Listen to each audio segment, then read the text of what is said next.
Welcome back to Hidden Acres Outdoors. I'm Carrie Beth. I know you're used to seeing my husband David, but he's asked me to go through my new she shed.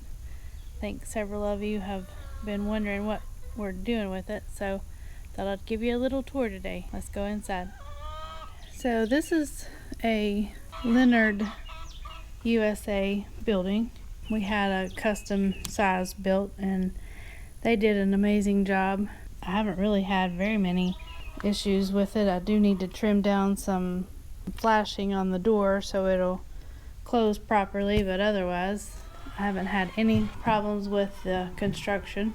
We went ahead and had it wired. I opted to get the double doors for some good ventilation, and the setup is just going to be kind of fluid. It's going to be learned as I go, I'm sure. On this back ledge, I've opted to kind of stack the power tools by category, and then the ones that are lighter I can bring out onto a table that I've got here in the center. This table will sit in the center, and the tools that are easy to maneuver can be brought off the shelf and used and then put away. Looks like I have a little bit of everything in here, which I kind of do. Belt sander and two belt sanders, sawzall, drill press, circle saw, framing and nailer. That little dude is a Rockwell.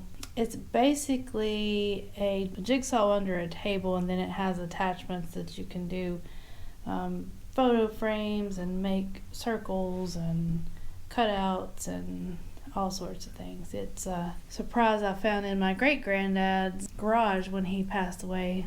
I never knew he had it, so I'm not sure what he did with it. This is my scroll saw, and this is one of the first pieces of equipment that I learned to use a long time ago when I was trying to learn folk art painting. I had taken a class, and there were a bunch of different woodcuts that I wanted to have, but couldn't afford to buy outright, so I figured out how to use this little thing. Nice skill to have.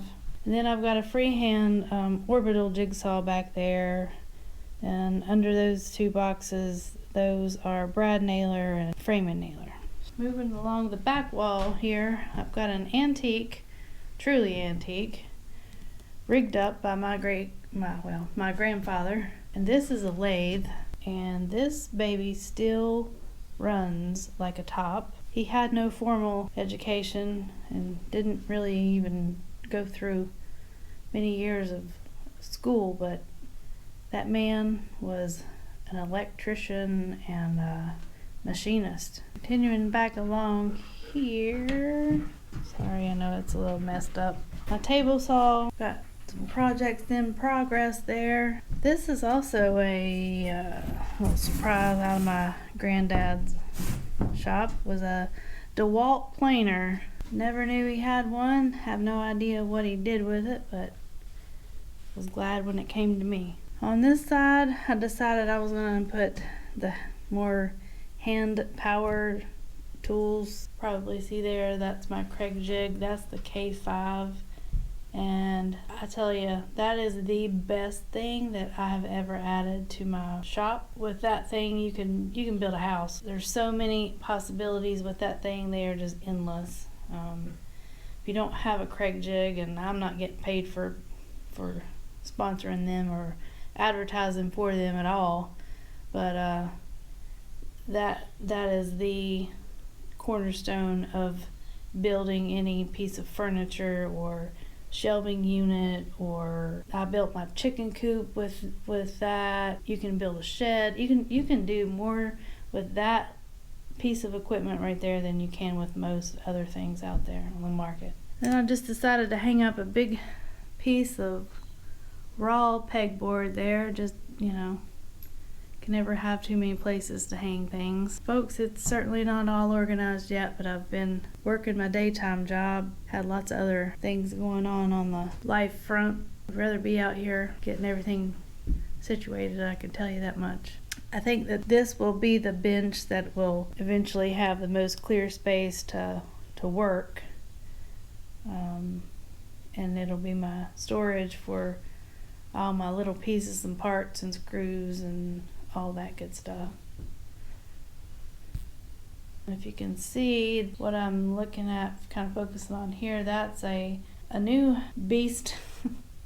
I needed a way to store and move my miter saw. Came across a advertisement for Harbor Freight, and they had this miter saw stand, and it has wheels on it, and you can collapse it and close it down and move it to other sites. And so far it's been an amazing addition, because I find one of the biggest barriers to completing a project is just not knowing how you're gonna move all of your wood and all your material to the place you need it without having to spend half your time going from one place to another. So this is going to be a very big time saver for me. Maybe my husband, who is the tech savvy of the two of us, can put a link to that in the description. It cost, I had a coupon and that one cost $99. It had been like $140 or $50, but it was easy to put together. It's very sturdy, and I was happy to find it. So anyway, again, we're not sponsored for any of that. I'm just telling you that that's something that I'm really glad I added to this shed. Who can't live without a Craftsman tool holder? This is mine. I'm one of those weird girls that would rather get tools and toolboxes and storage things for Christmas than I would jewelry. So that's just me. What have we not looked at? This again, it's a Leonard building, 14 by 20. I'm gonna probably take bungee cords and line them up between some of these studs in the back to hold scrap lumber. I had considered putting some insulation in here and even drywall, but I'm not sure that that's exactly what I need.